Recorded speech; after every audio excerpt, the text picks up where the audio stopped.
As a longtime fan of spooky tales and supernatural comedies, I must say that Beetlejuice 2 has been an absolute delight to watch. The plot is filled with unexpected twists and turns, keeping me on my toes throughout the movie. Sepper,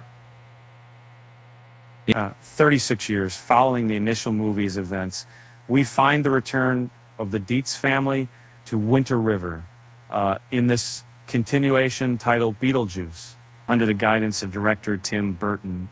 The sequel to Beetlejuice, titled Beetlejuice 2, brings back several beloved characters from the first film, with Michael Keaton reprising his memorable role as Beetlejuice. And the bioexorcist makes its return, eager to unsettle Winona Ryder's character, Lydia Dietz, once more following a lengthy absence. In this new chapter, Lydia's daughter, Astrid, is killed there as dealing with the part of the intricate plot, but the cross-lot of the body of helping resisting measures at his price policy with the pricing and scene and Beetlejuice. Beetlejuice begins with Lydia Dietz, Winona Ryder, hosting her own talk show, Ghost House. The sequel reveals that she is now a psychic mediator, meaning that she used her gifts as her main source of income. Nevertheless, she occasionally experiences disturbing dreams featuring Michael Keaton as Beetlejuice. Occasionally, flashes of this bioexorcist appear to her. During the production of her show, viewers will encounter Lydia's manager, Rory Justin Theroux, who is romantically involved with her.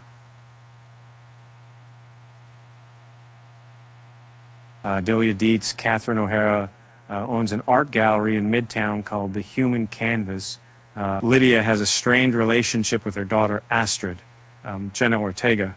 As Delia remarks that Lydia prefers the company of ghosts over her own flesh and blood. In the spirit world, there's a short appearance by Danny DeVito, playing a janitor character who happens to meet Beetlejuice's former wife, Dolores, portrayed by Monica Bellucci, as she persistently chases after her ex-husband.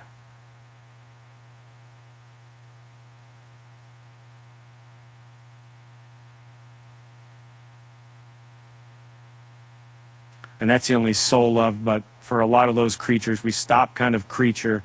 But in my car is initially being handmade as much as it was. All of it takes style from having no, due to an unfortunate event. The Dietz family is compelled to go back to Winter River as they mourn the loss of a family member. Delia discloses that her spouse, Charles, perished at sea, having been attacked and consumed by a shark. As Charles's passing leads Lydia to an unexpected meeting with Astrid. Following their collection from the Dietz Art Center, they head directly to the genuine ghost house at Winter River. Revisiting old times sheds light on the whereabouts of the primary characters from the initial Beetlejuice film, namely Adam and Barbara Maitland, who were portrayed by Alec Baldwin and Kristen Chenoweth's Gina Davis. That was my Chris father. I want to take it and have it. And I continued today. After that, it's Utah, and also, instead of Lydia, it's Richard, who is a carefree soul and is quite close to Astrid. So Astrid was deeply saddened when she learned that he passed away during the House on Adventure trip in South America. Returning to the well-known Winter River residence, a heartfelt funeral for Charles takes place, but the mood is disrupted when Rory unexpectedly pops the question to Lydia in the midst of it all. Adding to the tension, he suggests they get married on Halloween, which happens to be just 2 days away. Rory's eagerness to wed Lydia strikes Astrid as peculiar, leading her to suspect that all may not be well. Upon receiving her mother's approval, Astrid promptly departs. And in the follow-up film, Beetlejuice makes another appearance in the afterlife, and surprisingly, his affection for Lydia remains unchanged, despite their union being interrupted by a wild sandworm during the events of the original movie. And hereafter, he currently manages a call center, primarily assisting distraught spirits who question their death or experience unhappiness. In addition to Beetlejuice, There's a faithful right-hand man named Bob, Mick Kellington, always vigilant in monitoring everyone within the call center. This by the afterlife police, who is led by an actor detective named Wolf Jackson, Willem Dafoe, who wants nothing but to prove that he is capable of becoming an enforcer of the law in the land of the dead. And the Wolf asks Beetlejuice if he knows Dolores, but he tells him that he hasn't seen her all his life. And indeed, it's clear that Beetlejuice is not telling the truth when he claims that Dolores is Bob's ex-wife, who supposedly seeks revenge on him because she heads a malevolent, the cult dedicated to harvesting souls. And Dolores is chasing after Beetlejuice's spirit, as she thinks possessing it would grant her eternal life.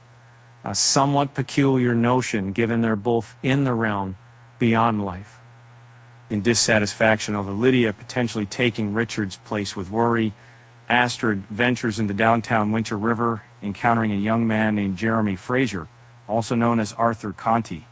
Jeremy and Astrid instantly got along, and they arranged a meeting on the very evening of Halloween, which happened to be the same night as Lydia and Rory's wedding.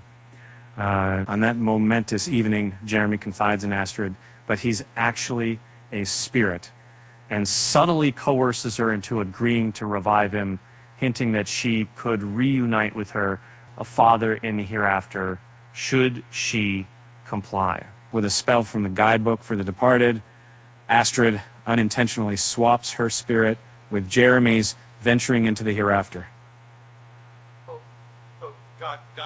It turns out that Jeremy isn't your typical neighborly guy, as Lydia learns from the realtor Jane that he is a cold-blooded murderer who took the lives of his injected to his own parents 23 years prior. He later dies after falling from his treehouse when escaping from the cops. Without delay, Lydia dashes straight to her former residence to call upon Beetlejuice, seeking his aid in retrieving Astrid. He consents, but the condition is that she must wed him once the task is completed. To make sure that Lydia complies, Beetlejuice even forces her to sign a contract using her blood. Enormous twist of events. Jeremy deceives Astrid into swapping positions with him, aiming to restore his tumultuous existence back in the world of the living.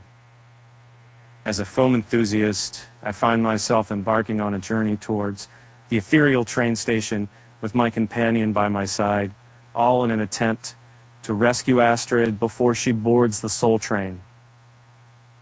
This mystical vehicle serves as a passageway to the great beyond, and we're determined to keep her here among the living. At the train station, Astrid locates her father, Richard, who works there, and her urgent call catches his immediate notice.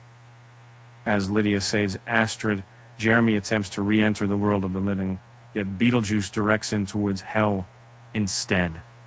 It's delightful to observe that Beetlejuice remains true to his word for Lydia. Following a panic-induced evacuation at the train station that directed Lydia and Astrid into the lair of the sandworm, it was Richard who bravely arrived to their rescue, culminated in a heartwarming family gathering. Simultaneously, Delia encounters two venomous snakes in reality, leading to her untimely demise. Her passing, however, comes as an unexpected shock to her, given its swiftness and the sense that of disbelief it leaves behind. A journey into the afterlife follows.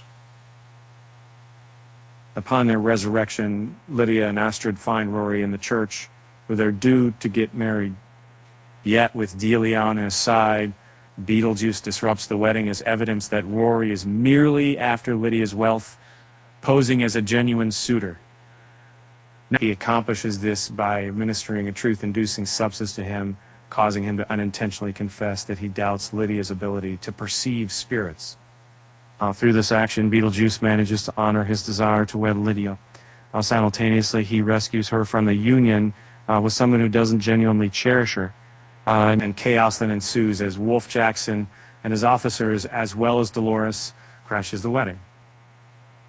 and then the wild comes back to it, and all of the fish.